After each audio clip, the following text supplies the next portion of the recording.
Listo. Cuando hablamos, muchachos, de los regionalismos y los arcaísmos, vamos a adentrarnos en el primero, que son los regionalismos, y estos hacen referencia a aquellos o como se les conoce dentro de un movimiento o una tendencia que propone una organización del Estado, y a partir de esta organización pues se buscan adecuar unas condiciones y necesidades dentro de unas características específicas de cada región. Es decir, que dentro de los regionalismos se busca dar una forma o busca, digámoslo así, que identificarse a través de algunas palabras, algunos términos propios de ese lugar, ¿sí? Entonces, a través de los regionalismos se puede identificar también ciertas costumbres, tradiciones y, digámoslo así, que actividades autóctonas de cierto lugar. Si nosotros hablamos del tejo, ejemplo aquí en Colombia, pues allí estamos ahondando primero un concepto, un término y una definición propia de nuestro país, y segundo, pues a través de este se dan a conocer como esas costumbres y esas tradiciones que tenemos en torno a este juego, ¿sí? Entonces lo que se busca a través de ese regionalismos es aludir y dar a conocer ciertas características específicas de cada región. Pero también nosotros tenemos regionalismos políticos, y dentro del regionalismo político se habla y se hace referencia a ideologías y movimientos que se tienen como objeto de defensa dentro de una región, ¿sí? Entonces, son las características que hacen distintivas a ciertos territorios, a ciertos países, desde la parte geográfica, desde la parte de los recursos naturales, desde la parte cultural y desde las tradiciones y las costumbres que hay dentro de cada territorio, dentro de cada país. Y también existen los regionalismos lingüísticos. Y allí, cuando hacemos pues referencia específicamente a los regionalismos lingüísticos, son aquellas palabras o aquellos recursos dentro del lenguaje que giran en torno a unas construcciones propias de cada región. ¿Sí? Entonces allí cuando les daba el ejemplo del tejo. Para nuestro país el tejo es un juego propio de nuestro territorio, pero para quizás otros países, pues el tejo o esa palabra no tiene ningún significado o no la usan dentro de su lenguaje cotidiano. Por eso aquí tenemos unos ejemplos. En México se dice al autobús, se le dice camión. Ejemplo, al dinero, en Argentina se le dice guita.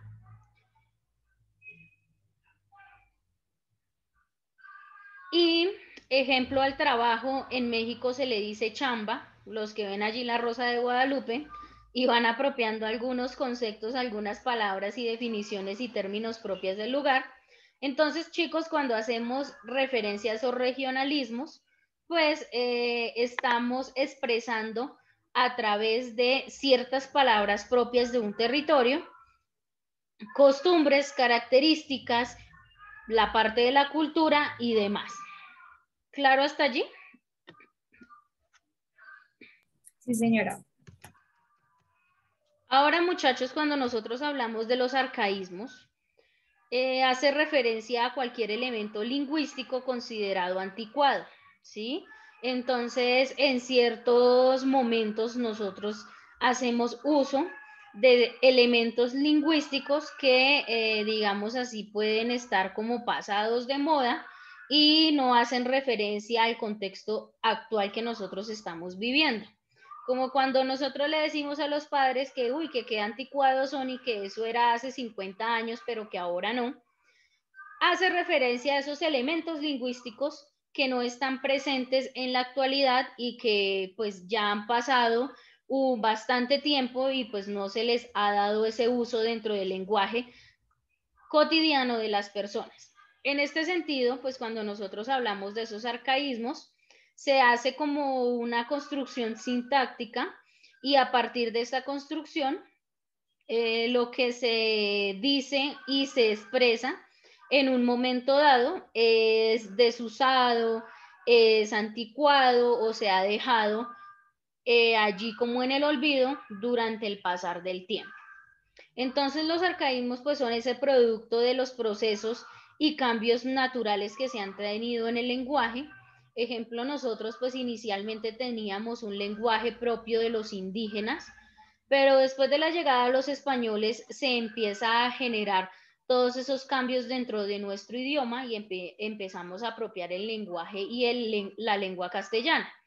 Entonces, ya son muy pocas las comunidades y poblaciones que mantienen ese lenguaje y ese idioma propio de hace muchos, muchos, muchos años, y ya pues todos hablamos en su mayoría aquí en nuestro territorio colombiano el español. Obviamente, chicos, que cuando nosotros hablamos del español, ejemplo en nuestro país, se modifica un poco el acento teniendo en cuenta el lugar en donde se habla. Ejemplo, los costeños pues tienen un acento diferente a los paisas a los bogotanos, los caleños a los pastusos, y dentro de ese cambio de territorios pues obviamente que se va modificando un poco el español. Lo mismo pasa en el país originario del idioma, que es España.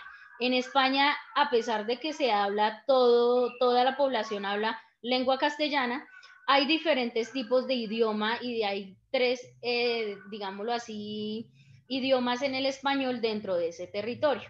Entonces, con el pasar del tiempo, con la evolución de las sociedades, pues se van dejando ciertas cosas de lado. ¿Sí? Un ejemplo, anteriormente hablábamos sobre la máquina de escribir y pues yo recuerdo que alcancé a trabajar con la máquina de escribir hace algunos años, pero hoy en día pues es un concepto que se ha perdido.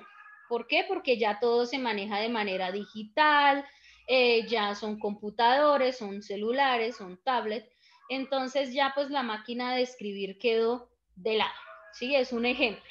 Ya es algo que hace muchos años pues tenía su gran boom, porque pues a partir de estos objetos se empezaban a plasmar esos libros de nuestros escritores más reconocidos en algún momento de nuestro país, pero pues la máquina de escribir y es un concepto que se va perdiendo. Nosotros no hablamos todo el tiempo en la actualidad de la máquina de escribir. Entonces es como un ejemplo de esos arcaísmos que prevalecen durante un tiempo y después desaparecen. Hay diferentes tipos de arcaísmos. Uno de estos son los arcaísmos absolutos. Entonces le voy a pedir allí el favor a Zaida que me leas qué es un arcaísmo absoluto. Arcaísmos absolutos. Cuando el elemento ha desaparecido de todas las variantes, es decir, ha quedado completamente fuera del sistema de la lengua que se trate, perdón. Muy bien, entonces son esas palabras y esos términos que definitivamente ya nosotros no los retomamos ni siquiera a través de la historia, ni textos, ni libros, sino que quedan totalmente en el olvido. Sara, ¿me lees por favor qué son los arcaísmos léxicos?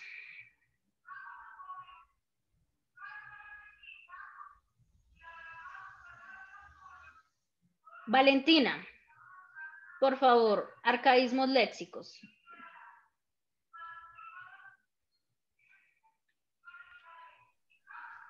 Son las palabras de cualquier categoría gramatical que hayas en desuso total o parcialmente. Muy bien. Cuando nosotros hablamos de esos arcaísmos léxicos, son aquellos términos que quizás en algún momento nosotros no usamos, pero en determinadas situaciones o contextos pueden reaparecer nuevamente, ¿sí? Entonces allí pues cabe aclarar que es cualquier tipo de categoría gramatical y cuando nosotros hablábamos de categorías gramaticales, chicos, o ustedes hablaban en algún momento de categorías gramaticales en años anteriores, ¿qué son categorías gramaticales? A ver, ¿quién me dice? Esto se ve desde sexto.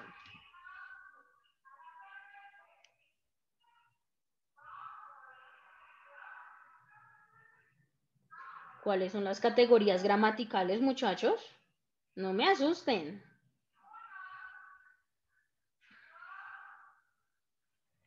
Les doy una pista. ¿Cuáles son los elementos de una oración?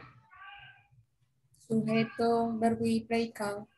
Pues Y dentro de generales. ese sujeto, verbo y predicado, a veces nosotros tenemos otros complementos. Y esos otros complementos, ¿qué complementos recuerdan? Adjetivos, Muy bien, adjetivos. ¿Cuál otro? preposiciones, Preposiciones, muy bien. ¿Cuál otro? Los artículos. Artículos, muy bien. Pronombres, adverbios. Esas son las categorías gramaticales, chicos. Sustantivos, pronombres, adjetivos, adverbios, verbos, preposiciones, conjunciones y artículos. Esas son las categorías gramaticales. Entonces, dentro de estos arcaísmos léxicos, algunas de esas categorías gramaticales a veces se les da un uso de manera parcial, ¿sí? No quedan en total desuso, sino que en algún momento se pueden volver a utilizar dependiendo al contexto. Y creo que cuando nosotros empezamos a ver todo lo de la parte de sintaxis, cuando estamos en el colegio de grado sexto, séptimo, octavo y hasta noveno más o menos que se ve, pues se empieza a utilizar todo tipo de categorías gramaticales. ¿Por qué? Porque es algo que se necesita para ese momento y para ese contexto y situación determinada. También tenemos los arcaísmos relativos. Luis, ¿qué son los arcaísmos relativos? Arcaísmos relativos.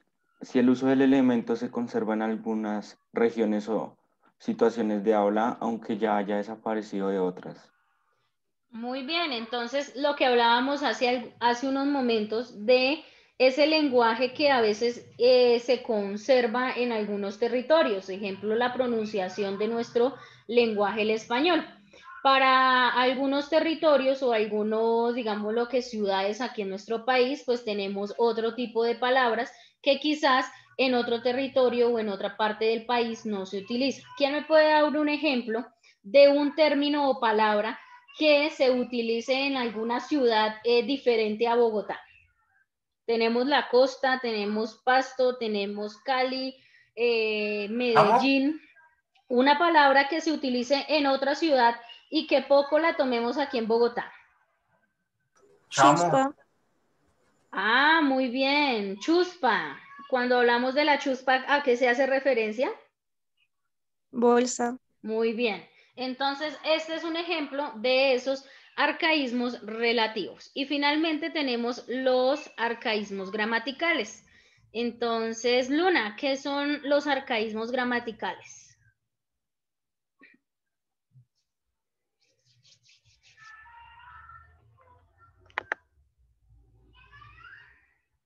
Luna.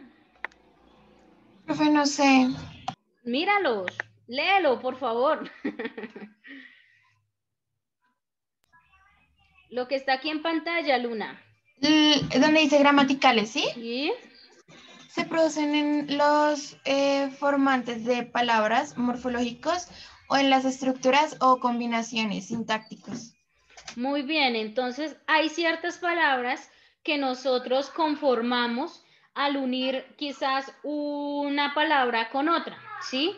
O ejemplo, cuando nosotros hablamos de prefijos y sufijos, pues estamos generando una nueva palabra a partir de una combinación sintáctica. Hablamos de presidente, pero si colocamos allí el vicepresidente, pues estaríamos conformando una nueva palabra o una nueva estructura a través del uso de dos combinaciones sintácticas.